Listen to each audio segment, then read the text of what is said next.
Welcome back to the Before Passing Go podcast with your host, Michael Malfa. Today's an exciting day because we're joined by John Salenza, a friend and also the co-founder and CEO of Sizzle Brands. Thanks for having me, Mike. Happy to be here. We're happy to have you, John. Tell us a little bit about Sizzle Brands. Yeah, so sports nutrition company, Quench Hydration, our flagship product. So my background is in sports nutrition. I co-founded a company called BioSteel back in 2009. We sold that in 2019. So fast forward to 2024, non-competes were gone.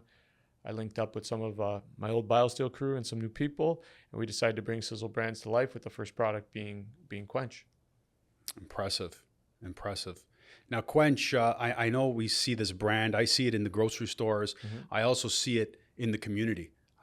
Are you sponsoring a lot of sports teams? I think you're pretty active in the community with Quench. Yeah, for sure. So grassroots sports is a big part of what we do. So getting to that next generation of athletes, kids, families, that's right up our alley.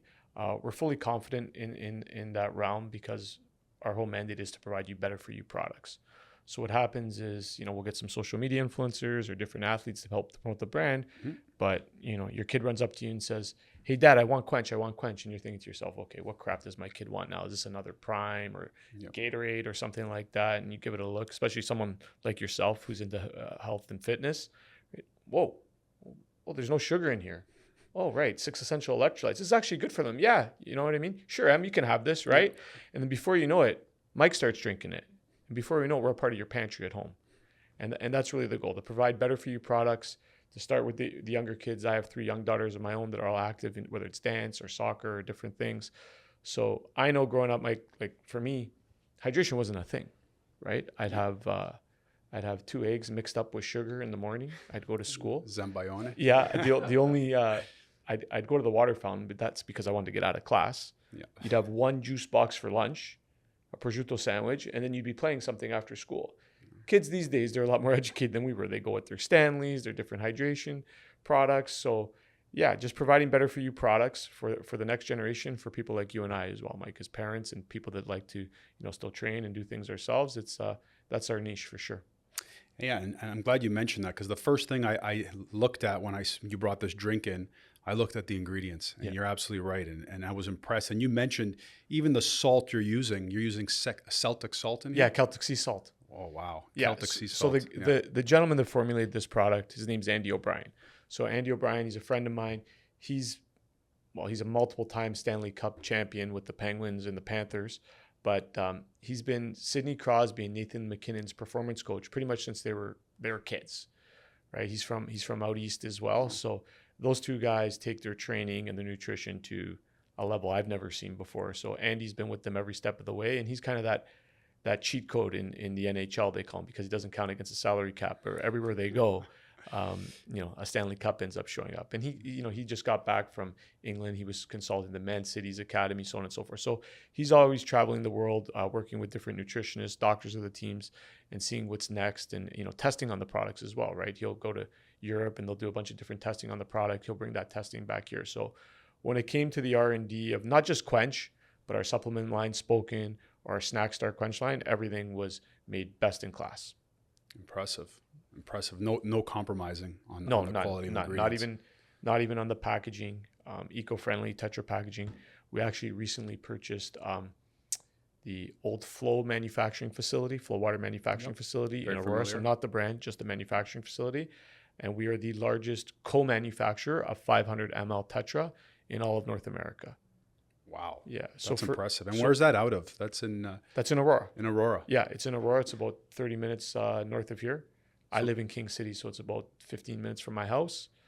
Big facility? Yeah, big facility, 100,000 square feet. 100,000 square feet. 100,000 square feet manufacturing. Facility. Yeah. Tetra packages. Yeah, 6 manufacturing lines. We have room for 3 more. For me, Mike, health, wellness, making best-in-class products. My first brand, BioSteel, was in a Tetra package. So we can put this product. It has 2 years shelf life with no any artificial flavors or no preservatives.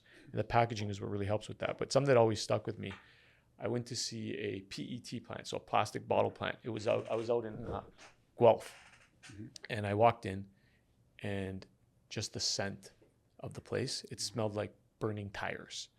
And I said to myself, like, I can't ingest anything. I can't ingest anything like that. And, there was a water brand being made there that I'll leave out the name, but when I smelled the PET, the plastic, and the fact that we're ingesting that in our bodies and all the information out there about microplastics and what it's doing, for me, purchasing that facility, not only did it make business sense, it made sense to vertically integrate our brand, but it was just a no-brainer from a health, wellness, and, trying to make the world a better place standpoint, for sure. Totally align with that. Like microplastics is definitely one of the things that everyone's trying to avoid right now. So that's impressive that your products are in this Tetra Pak that doesn't have those contaminants. Yeah. Now I wanted to shift gears a little bit, and I wanted to find out, like you started BioSteel. You mentioned you started BioSteel. You sold it. Let's talk. I want to talk about like the business side of things, because you're a real active businessman. You're founding companies, you're selling companies, you've raised capital. I think you've taken a company public, if I'm not mistaken. Is Quench publicly traded? Sizzle Brands that owns Quench Hydration is publicly traded. That's right, on the CBOE. Nice. Yeah. What made you get into this line of business, John? Like, how did you get into sports nutrition and hydration? Yeah. So as a kid, I loved sports. One of my coolest jobs was I had an internship at the NHLPA.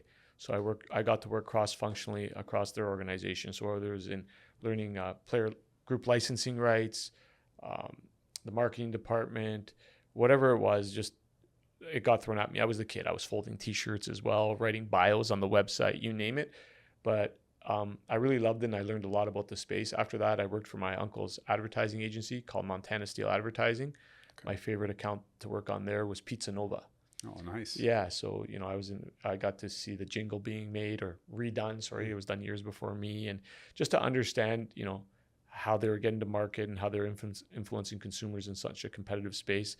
And they had a lot of sports partnerships as well, right? You see at present day, I think they took over the Pizza partnership from the Blue Jays and what have you. So childhood friend of mine, he was an NHL player, huge into sports nutrition.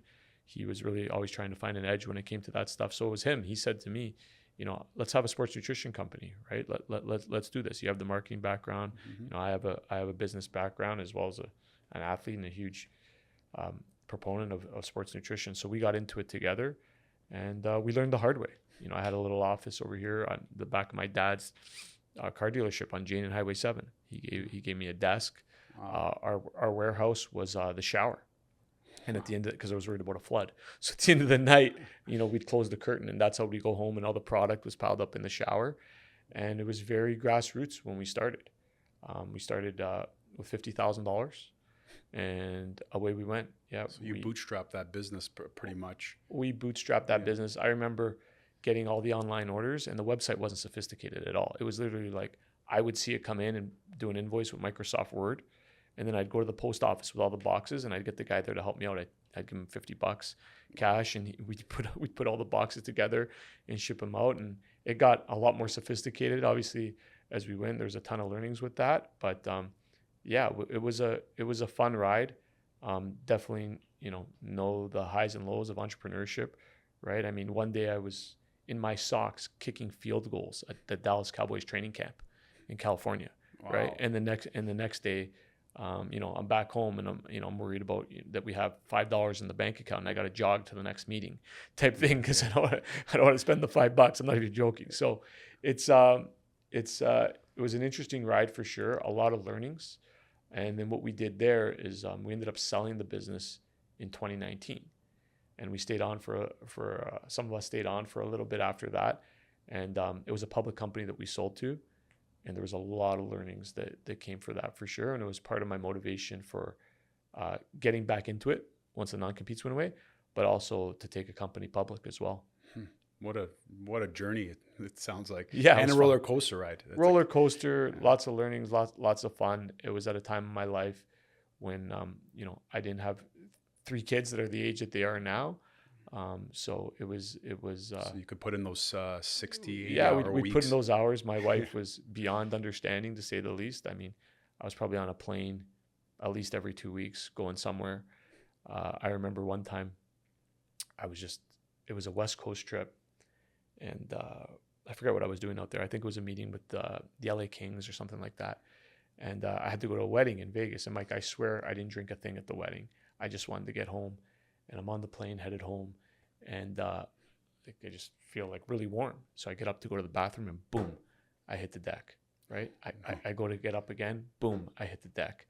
And now there's these guys over me, and they thought I was going for the cockpit. So I woke up, I was out of it, and I had a business card on me. And I said, listen, I'm not trying to do anything wrong. I've just been on a complete work bender and probably haven't slept in a week, but this is who I am. And one of the stewardess on the plane happened to be a nice person for the Calgary Flames.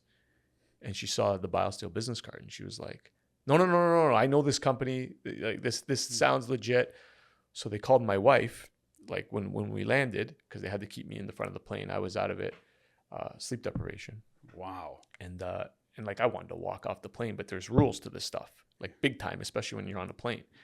So it was funny. I remember this Italian woman, she may have been in her, late 50s. She comes to get me and I'm embarrassed, Mike. I've delayed the whole plane. Like this is a disaster. I could imagine. I had to get wheelchaired off the plane and there's my wife. And she was like what, with no details, right? Like, she's like, what did you do? Right? I swear, I did nothing wrong. We got to get home. I got to get to bed. So those are just, part of the journey, part of the ride. The big thing there is you need support from your family and your community, right? They're the ones that are your biggest fans and provide you that time to be able to put into the business for sure. So I've got a million of those types of stories, but it was a wild ride and it really, gave me the background to do what we're doing today for sure. You literally worked yourself to the ground. Yeah. But you know what I find? I find that there's a lot of people from the outside, they see the glory. They see the glory, they see the success.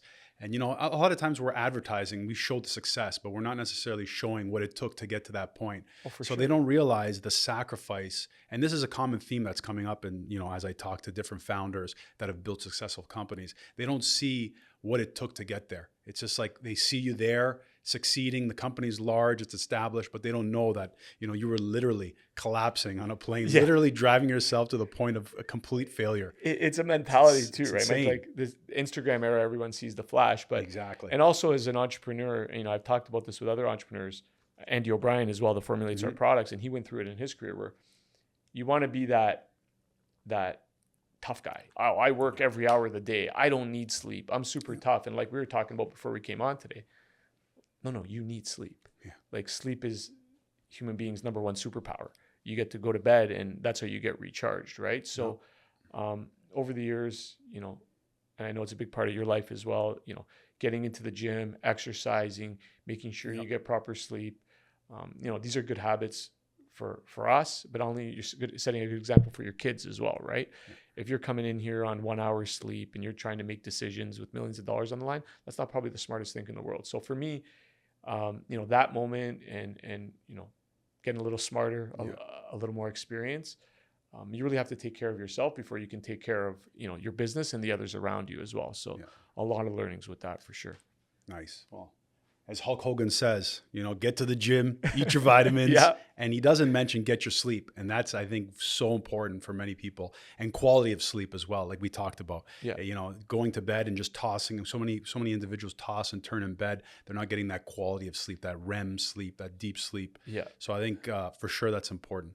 Now, Absolutely. Second time founder, you're coming into a business for the second time. Mm-hmm. Now you have wisdom. You have potentially some capital behind you. You know how to structure a business, who to bring on. Yeah. Now, how are you handling the funding side of the business? You're starting, Sizzle Brands. Mm-hmm. How are you funding this business? Yeah. Is it personally? Are you going to raise capital? Are you taking on investment partners? Yeah. So, Mike, 100%. The second time around, you're a lot smarter. Sometimes I think I'm not working as hard because I compare it to BioSteel. I'm like, what are you doing right now? Like you should be going way harder, but you're working smarter at the end of the day. So yes, the business, I self-funded it to start. Then we took some private investment, and we promised everyone we would take the company public. So in my prior experience, I had a lot of shareholder pressure to sell the business. Being a pubco, people can come and go as they wish, as long as you have the volumes. Yep. So it started with me funding the business, and then from there, we brought in some private placements, took the company public, and we continue to raise money as needed. I've had a lot of success recently with a New York bank, Joseph Gunner. They put together our last raise as well, and a firm out of New York again, OIC. They put together the funding to allow us to buy the Tetra manufacturing facility in Aurora, Ontario. Impressive. So yeah, Impressive. So you're flying regularly to New York then to meet with investors, and how often do they want to, see earnings, financials? well, because we're public, everything's audited and we have to report quarterly anyway. We've got a great group of investors right now. I mean, OIC, Ascent Capital as well. They check in periodically. By no means are they all over us. They trust us to run the business. I reach out to them more than they reach out to me sometimes, just to provide an update. Really smart people as well. They get their ideas, talk to them about upcoming things, how we should look at funding that. So for instance, I called the group at OIC the other day. I said, guys, listen, we've got 6 lines of the plan, as you know. We want to put in these robotic arms. It's about 2 million Canadian.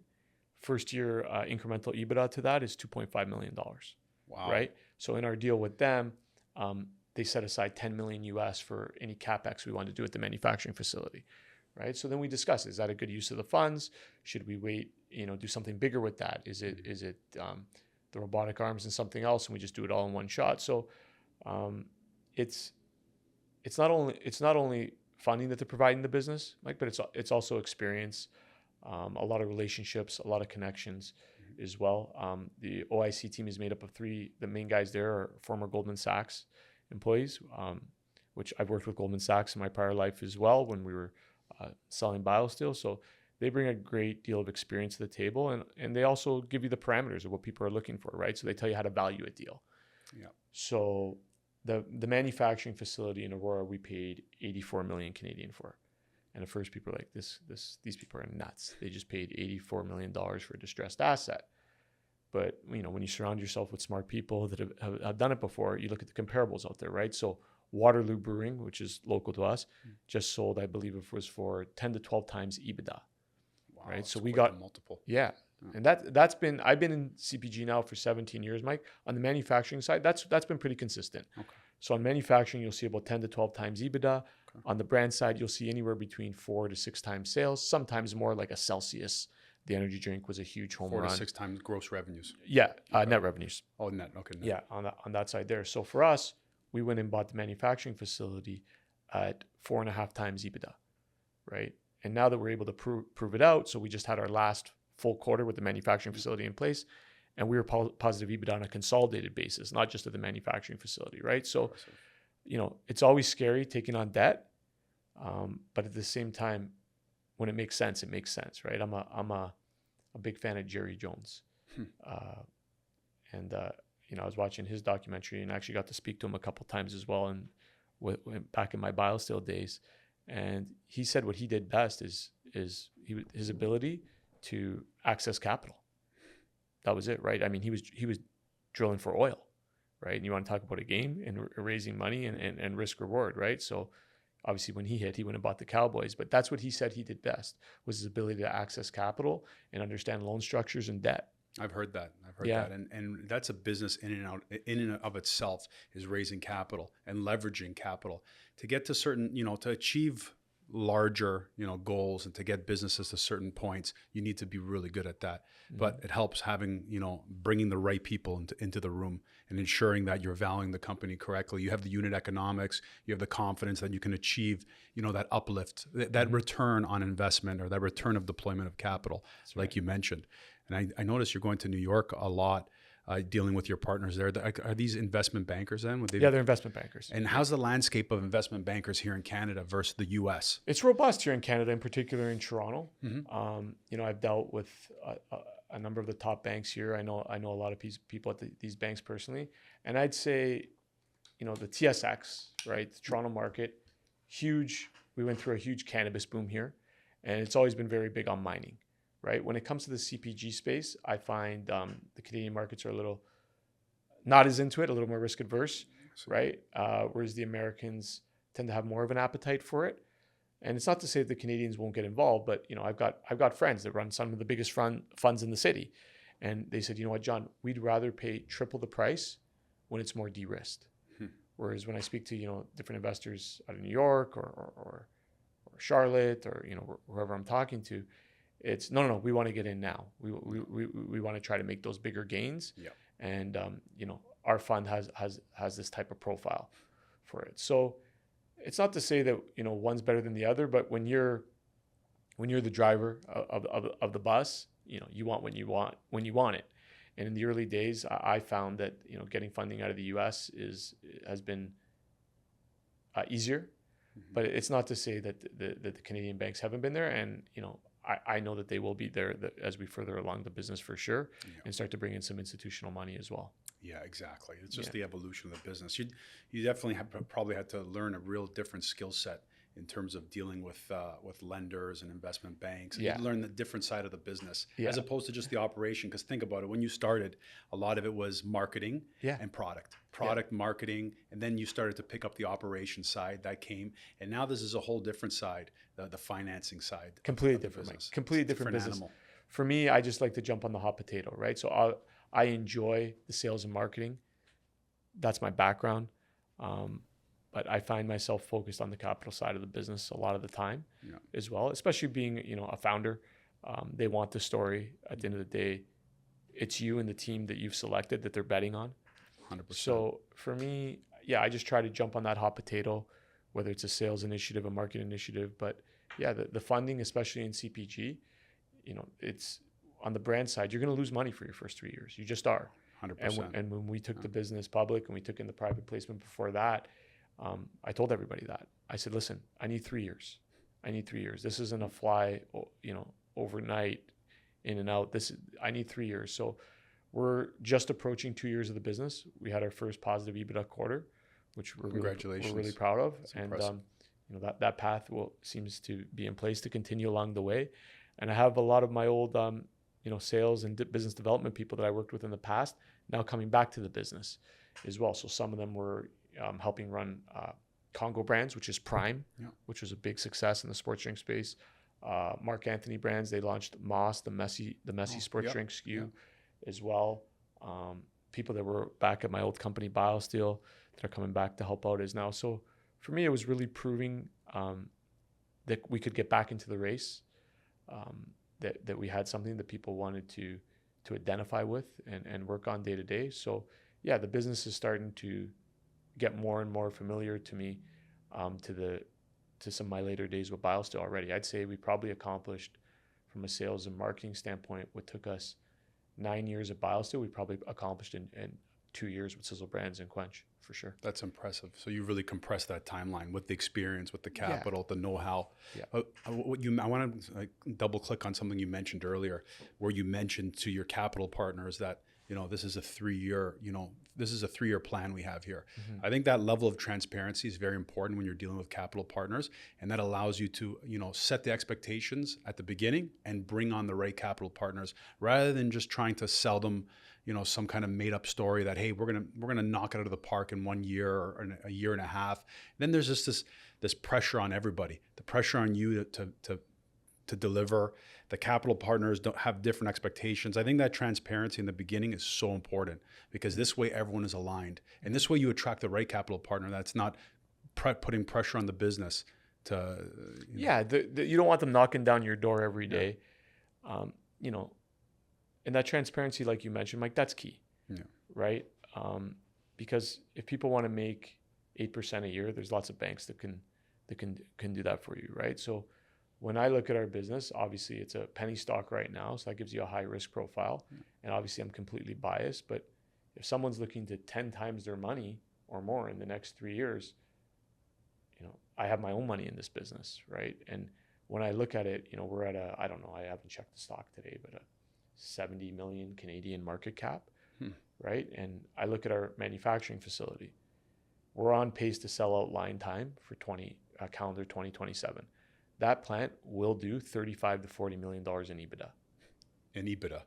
That's that's impressive. General valuations. Been in the business 17 years. That you can value manufacturing at 10 to 12 times EBITDA, and we have take or pay agreements there, meaning if the brand doesn't make the amount of product they've committed to, they owe you 85% of the cash. Our largest customer at the plant is Anheuser-Busch. Anheuser-Busch is our largest customer because they just bought Beatbox. Oh, okay. I was going to say. And now Beatbox is coming to Canada as well. I was just texting with their founder, great guy, married a Canadian. He's actually bought a house in the city as well. So he's here for the summer. So when you have when you have that kind of backing, I look at the business, that's a fair valuation for that business. So on the manufacturing facility, we're completely undervalued. I look at the brand side of the business, we'll do $13 to $14 million in sales this year, right? So, and that's with a lot of the big box accounts just coming on now. And I've seen it before on the brand side, with Biosteel, when we went from 14 to 20 to 50 to $100 million in sales. Once you get those Costco's and the Walmarts and different things, banners like that, the sales really start to come. But you have to earn your way in based on your velocity in the smaller accounts. So I love the stage where the business is at. And I respect everybody's investment profile. A penny stock is definitely higher risk, but I think anything can happen in business, but we're guns a-blazing to try to provide our investors that type of return. And what I feel confident in now is that the path is there, right? The path, it's not just me talking about what we're going to do anymore. People can actually see it, and it's starting to reflect in the numbers. Yeah. So, like, you want to do well for yourself, you want to do well for your family, you want to provide, especially in this crazy economy. But, you want to do right for your investors as well, and the people that believed in you, because at the end of the day, they might not be in the battle with you every day, but they're your teammates as well, for sure. Yep. They're putting the money, they're putting, they're putting their confidence, their $100 into Yeah. the business. Yeah.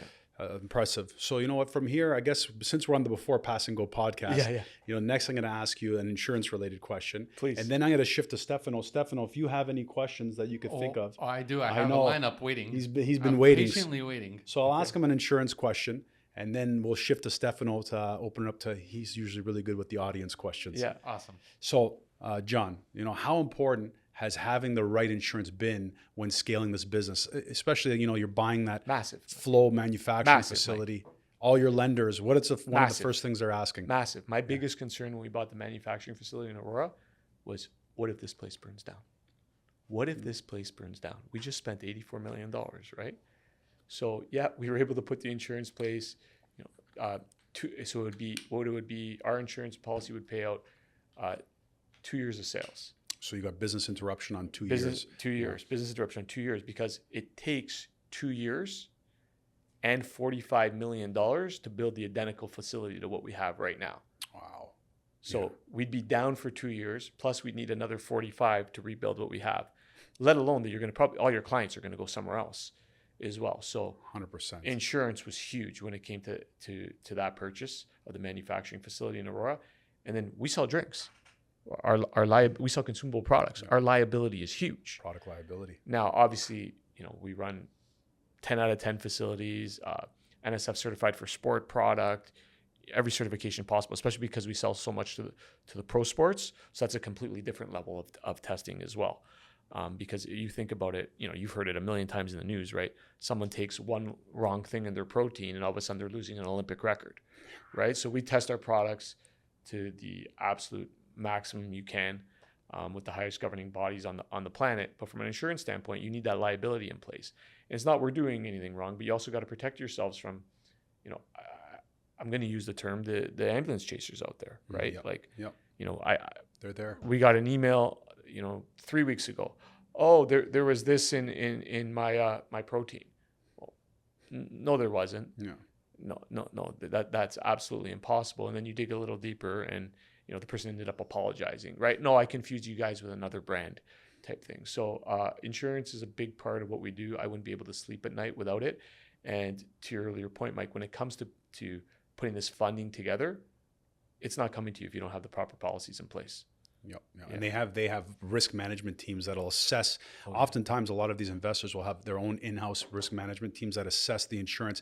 And you threw a plug out there about the business interruption, 24 months. Yeah. A lot of businesses they neglect to consider that. Some of them aren't raising capital, so they don't have necessarily a large set of eyes, or maybe their broker overlooked that. But usually they'll just do a 12-month business interruption policy. But the issue is, by the time that business gets back up and running, it could take a year or longer. And not only that, like you said, there's definitely a catch-up period for those revenues to get back up to where they were. Customers have left now. Mm-hmm.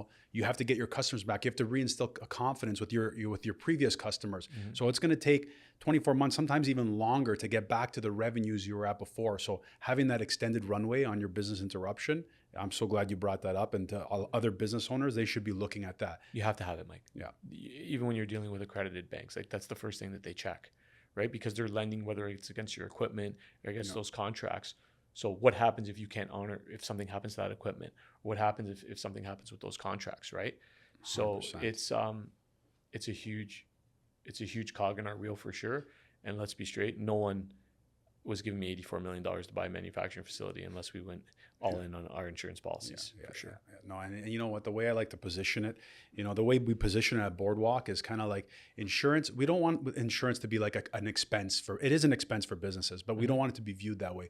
We try to operate in the shadows and really allow business owners to thrive. We're basically allowing them to take risk. So we want you to take the risks. The more risk, the better, the higher chance of upside. And we want to protect that downside of the risk. And that's what we want. That's what we pride ourselves on insurance. Like I get excited when I see business owners like you, John, succeed, knowing that, your downside is protected from a risk standpoint, of course.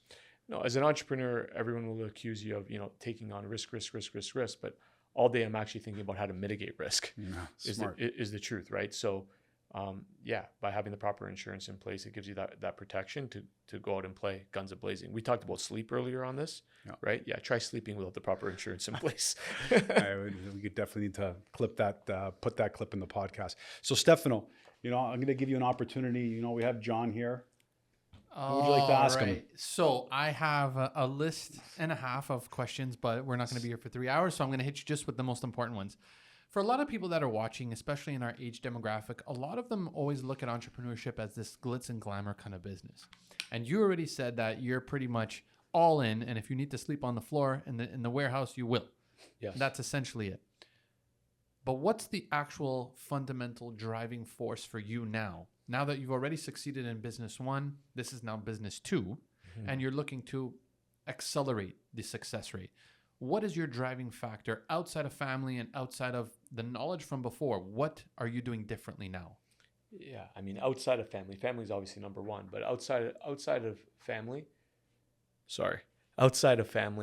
it's a competitive spirit, really, right? And there's days that I wish I was working somewhere and I knew my paycheck was coming no matter what, and that's a very consistent way to live. And I have a ton of respect for that. And there's part of me that is a bit jealous of that sometimes as well. But for me personally, I don't like to be limited. I want to know that I can go out there and, for lack of a better term, eat what I kill, and get out there and make mistakes and learn quick and move forward. So what are we doing differently now? Working smarter.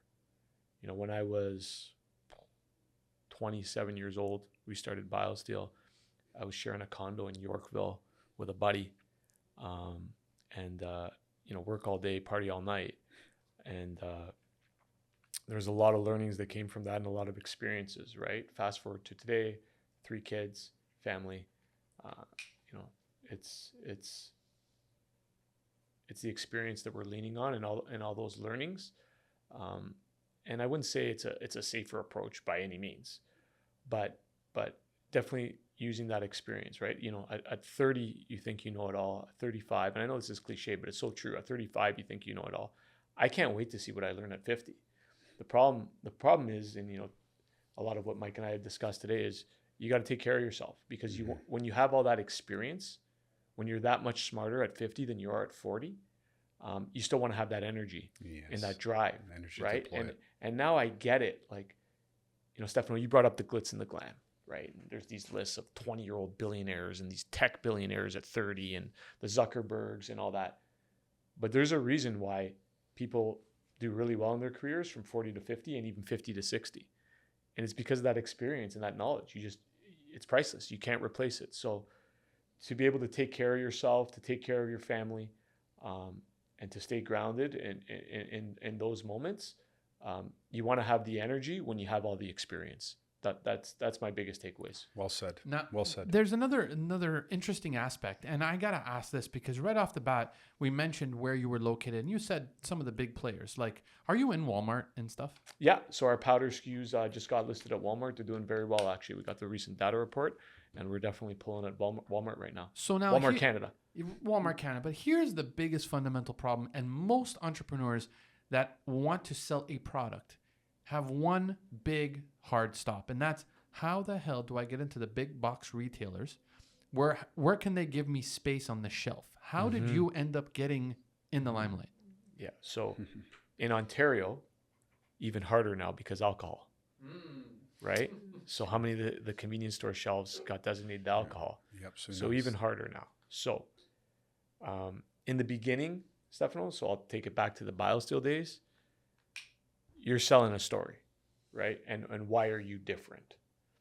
Well, the story was all the best pro teams in the world are using the product. It's best in class. Look at the people that we have promoting it. You know, we could put Connor McDavid in your store, and it's different. It's in a Tetra Pak. It's eco-friendly. Tastes delicious. It's better for you. Please take a chance on me, right? Second time around, you have a bit of a reputation. You have relationships. They trust you a little bit more. You know, they said they before I took a flyer on these guys, I know they can do it, so I'm going to give them a chance. And then without that, though, at the end of the day, it's your data.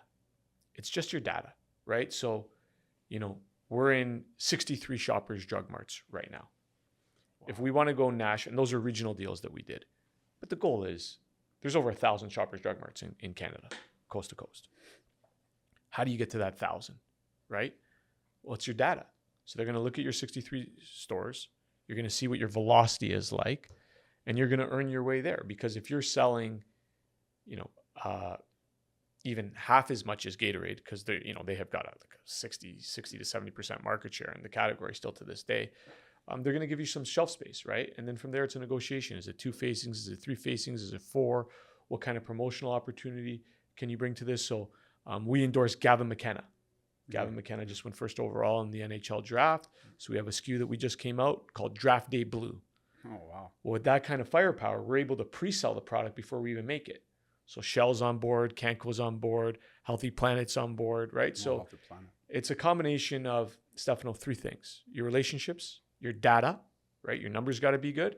And what are you bringing that's different than everybody else? How are you cutting through the clutter, right? Because when you go into the gas station, you just pumped your gas, you want to get a pack of gum and a quick drink. There's a million products there. And you, Stefano, you're probably going to make a decision in less than 7 seconds, right? So how are you going to cut through the clutter? How are you tracking all this data? You can buy data. And then a lot of buyers that really want to work with you, they'll provide it to you. Okay. Yeah, but data is not cheap, right? If you're going to be buying Nielsen data, I mean, you could be spending anywhere between $250,000 $1 million a year, depending on how robust your package is. Data is the new gold. So now we've got into the space. So now you're in the space. Now here's where Mike and I were actually having a private conversation a while back, and we want to ask you now this aspect of things. In the insurance space, he doesn't classify himself as everyone else. They try to be above the bar, the standard.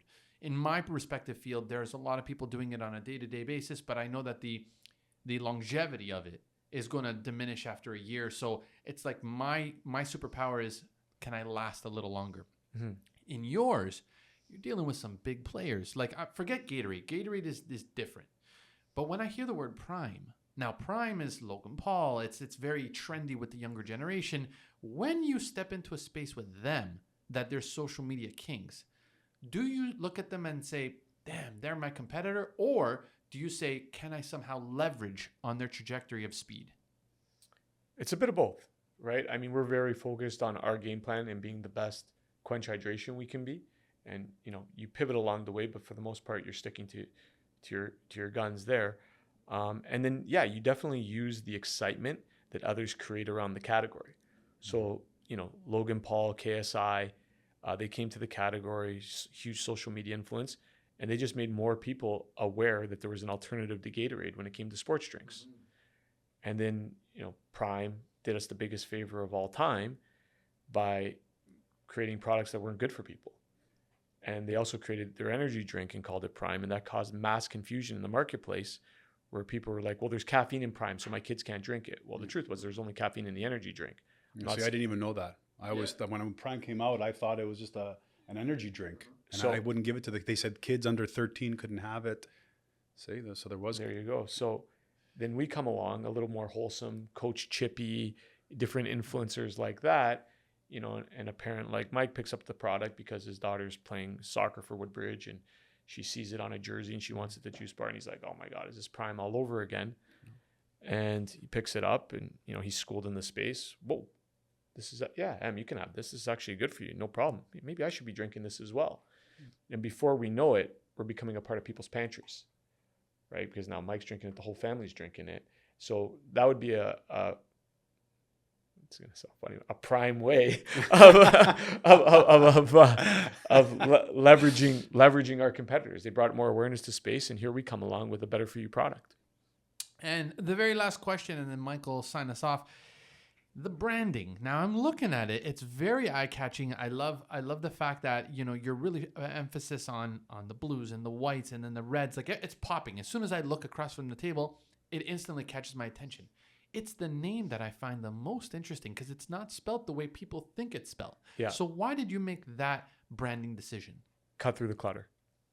Plain and simple, cut through the clutter. I don't mind when people mispronounce it at first. How would they pronounce it? I've heard like Cwench, like it's a Polish kind of the whole vibe? thing, but it's memorable, right? So again, Stefano, you're going into that convenience store, you're going to make your drink decision within 7 seconds, right? So it's memorable. It cuts through the clutter. When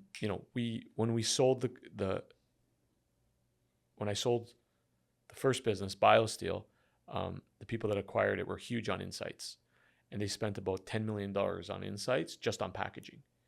And, I was in the rooms for a lot of those meetings. So a lot of those insights and those learnings is what we took to today's packaging for sure. So again, just cutting through the clutter. But correct me if I'm wrong, but the people who bought BioSteel, not to know, tell me if this is a hard limit off, but they were the owners of Cannabis. Canopy Growth acquired 72% of BioSteel in 2019. Okay. Canopy Growth was backed by Constellation Brands, who distributes Corona and Modelo in the United States of America. Okay. And Constellation Brands, who are experts in beverage, invested $5 billion cash into Canopy Growth. Wow. So during my time there, I worked a lot with the team at Constellation Brands as we were bringing the product to the U.S. market via Constellation's distributors. Okay. Now, big question we didn't even ask, we didn't touch on is this available in the United States? It is available in the United States. It is? Yeah, it is available in the United States. Would you say that there's a far larger restriction base since you're Canadian and you're going into the U.S. market, since the U.S. market is completely saturated with this? There is no restrictions. Okay. We are the largest co-manufacturer of 500 milliliter Tetra Pak in all of North America. Over 51% of our business in our plant in Aurora, Ontario is going to the U.S. anyway. Beatbox is our largest customer. They were just acquired by Anheuser-Busch for $490 million, and they just started in Canada. So yeah, the majority of our business on the manufacturing side is done on the export basis to the United States. And penetrating the market in the U.S., I mean, you got to be careful. It's not that you can't get on shelf. And we don't look at ourselves as a Canadian brand by any means, right? We're domiciled here in Canada, but You're international. Would you consider yourself international? Right? Yeah, I mean, we're a brand that's ready to sell to the world, predominantly in North America. I mean, Quench is the official sports drink of USA Hockey. Is it really? Yeah. Wait. Say that again. Yeah. Quench is the official sports drink of USA Hockey. So USA Hockey wanted to go with a premium brand for better for you products. A ton of their players were consuming the product. So when Canada lost, it was bittersweet because Nathan McKinnon is our flagship athlete on the hockey side, and he was playing against the U.S. in that game. So, Quench is the official sports drink of USA Hockey. We have a SKU called Miracle on Ice that we sell throughout the U.S. I've been dealing with the Hughes family since they were kids. Sorry, who's that? Hughes, Jack Hughes, that scored the gold medal goal. Thank you. Against Canada, unfortunately. I've been dealing with their mom since they were kids because they were always ordering our previous brand's product.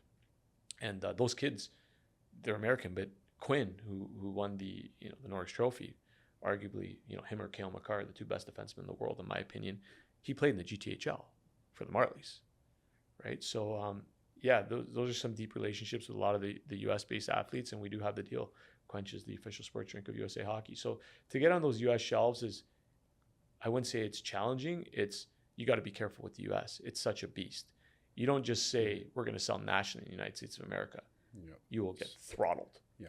In what sense? 50 states. They're probably all Shipping. very much different. So if you do really well in the Walmart of Canada, the US will look at your data, but in my experience, you got to really take a shotgun approach in the US.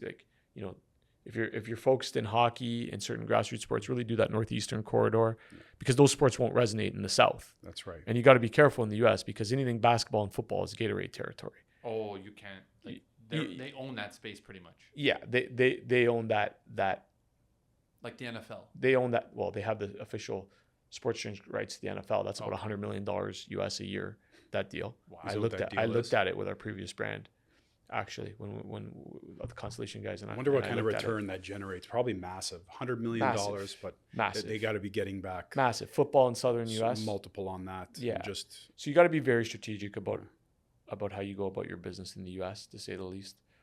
I prefer a shotgun approach, to kind of take it region by region, state by state at a time. You don't want to go too big too fast there, because you can get your product on a bunch of shelves, but if you don't have the velocity, they're going to be calling you to take it back, and that's more expensive than it was getting it in. so more of like a buckshot than a bird shot. Absolutely. You know, you don't want to go too wide. Yeah. But you got to cover some just be territory. really concise Yeah. with your target. Go in there. Yeah. Do a great job. Surround yourselves with the grassroots in those community. Maybe a couple different aspirational things, and really just grow the data in that region. And then you present that to the next region, and you keep going. Canada, completely different population, completely different landscape. Yes, big in size, but when you've got some good brand momentum, you can't take the brand nationally. Nice. Listen, John, this has been a great podcast. I think for everyone listening, you're a wealth of knowledge. You've gone through the marketing side of the business. You've gone through the finance side of the business, through the product side. So I think you add a lot of insight to individuals listening. So I was, delighted to have you. I think Stefano enjoyed asking some questions. You answered them well. You're definitely politically polished. So for our viewers, where can our viewers find you, John? If they want to connect with you. QuenchHydration.com, sizzlebrands.com would be our corporate website, or Instagram, social media, right? Quench has its own page. Sizzle Brands has its own page as well. So either of those would probably be the best way to follow, for sure. Awesome. Mike, thanks for having me. Really enjoyed the conversation, and congrats on all your success to date. It's great to be here in your office and to meet some of your team. So thank you. Thanks, John. I really appreciate that. Until next time, you can join us on the Before Pass and Go podcast. You can reach us on our website, on YouTube, Spotify, and Instagram. The handle is My Boardwalk or Boardwalk Insurance. Thanks again. And until next time, we'll see you back at Boardwalk.